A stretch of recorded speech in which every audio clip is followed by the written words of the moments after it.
Spirit is calling for our service. We must not be afraid to respond. So how do we know the proper response? How do we know what we're to do or how we're to do it? How do we even know that the Spirit is calling us? There's not really a simple answer to that question. The best answer I can give is through the story of how I wound up in seminary. I first heard the call when I was on retreat and in prayer in high school. But I wasn't willing at that time to respond to the call. I fought it throughout high school and throughout college. Then finally, my senior year, I gave in. But I had conditions. I do what God wanted, but in the way I wanted.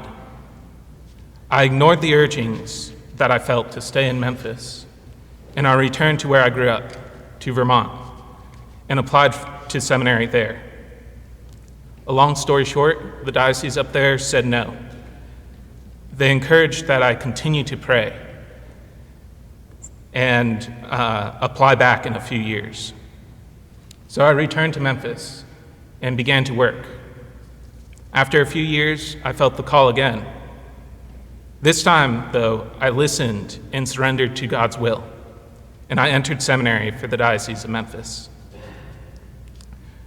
Where this is my vocation story, the main points can be applied to any prompting of the Spirit, whether that's a vocation to priesthood or marriage or religious life, or to starting a ministry, or even just a change of jobs or moving homes. God has a plan for everyone in every situation. Those who are happiest are those who are able to listen and to follow the promptings of the Spirit.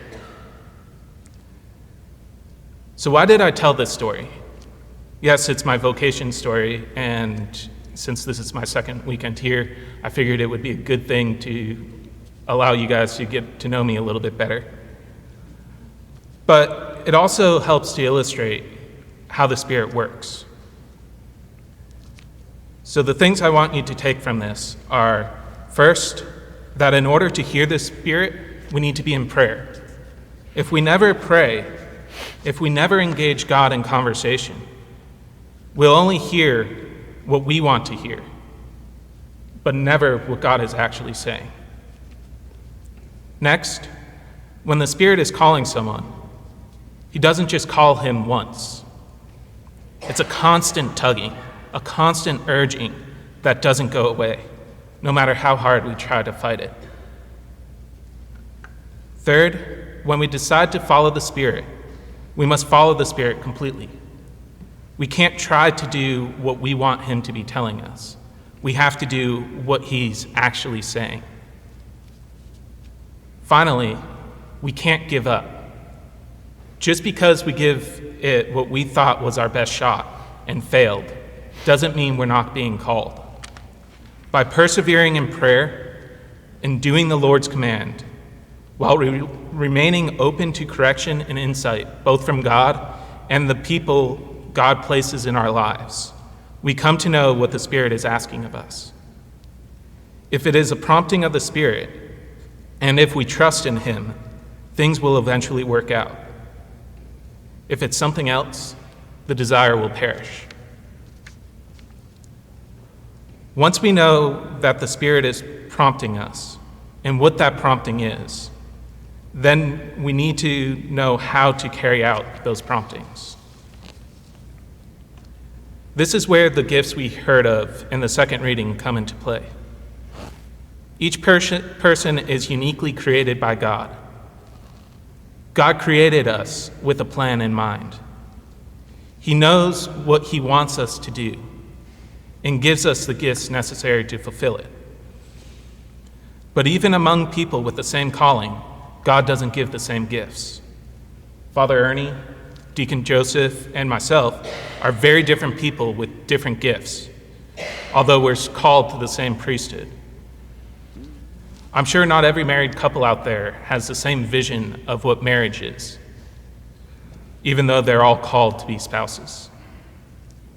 When we are answering a call from the Spirit, it is important to answer in a way that works with our gifts.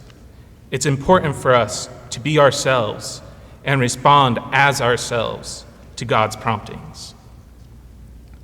In listening to the Lord, in following his promptings, in living out our gifts as we were created to do, we are able to renew the face of the earth.